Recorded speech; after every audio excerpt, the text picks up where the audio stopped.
Welcome to Everyday Happiness, where we create lasting happiness in about 2 minutes a day through my signature method of intentional margins, creating harmony between your to-dos and your priorities, happiness science, and musings about life. I'm your host, Katie Jeffcoat, and welcome to day 3 of 3 in our chat about building a happiness 401k. Yesterday, we dove into the first 4 happiness buckets, and today we are finishing it off with the last 3, and these are doozies.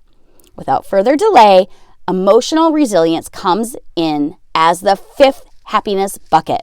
Life can be tough, and I certainly don't deny it. There are days when happiness can seem just out of reach or so far away that you can't even see the light. A critical effort we can put into our happiness buckets now is creating a practice of coping mechanisms. If you live long enough, you will face hardship. That is an unfortunate fact of life, and it can be an accident, a death, an illness, or other unfavorable situations.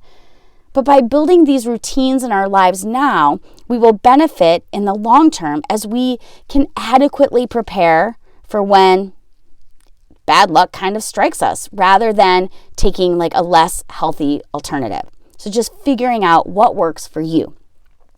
Moving on to the 6th bucket, I want to share a quick note.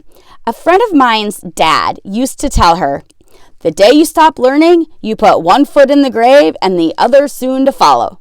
So education is a happiness bucket we must take advantage of every day. Continued lifelong learning is a pillar of happiness. We have discussed this before, but to keep learning through the years means to engage the mind. So not only does this help to prevent age-related cognitive declines, but it keeps people passionate. When you learn, you act, you keep moving, and you dream. Lastly, it comes as no surprise that relationships are on the list, coming in as the 7th bucket. Here at Everyday Happiness, we talk about building social bonds and connections all the time. Having a close network of individuals provides you with an invaluable support system that can aid you throughout the most challenging aspects of life and celebrate all of the joys. By continually building and maintaining good relationships throughout life, you can benefit here and now, as well as 50 years down the line. As you go through the years, filling these buckets may be easy or hard. You might be able to fill some of the buckets, but not the others. That's okay. Just like with monetary 401k, there will be days, weeks, months, and years where you can only add so much. You can only do what you can, and every effort will benefit you in the long run. If you can only work on one bucket, Brooks recommends the last, building relationships. Healthy relationships may have been last on the list, but they are the most potent factor of happiness.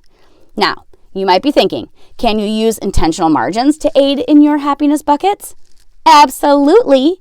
If this mini-series has inspired you to make some small changes or tiny habits, I encourage you to build them into your intentional margins. You don't have to do all 7 at once, but you can add 1 at a time until you have a healthy routine. Some will be easier than others, but I believe in you. Along the way, I encourage you to add a little kindness to your happiness mission. Sending a little dose of sunshine and a sparkle into the world can make a difference in your happiness 401k and others. Just in case you missed it, we are pivoting this podcast to a bi-monthly email at the end of the month. So I invite you to join Happy Mail, the happiest email in your inbox. Just jump over to katiejeffcoat.com/email and subscribe.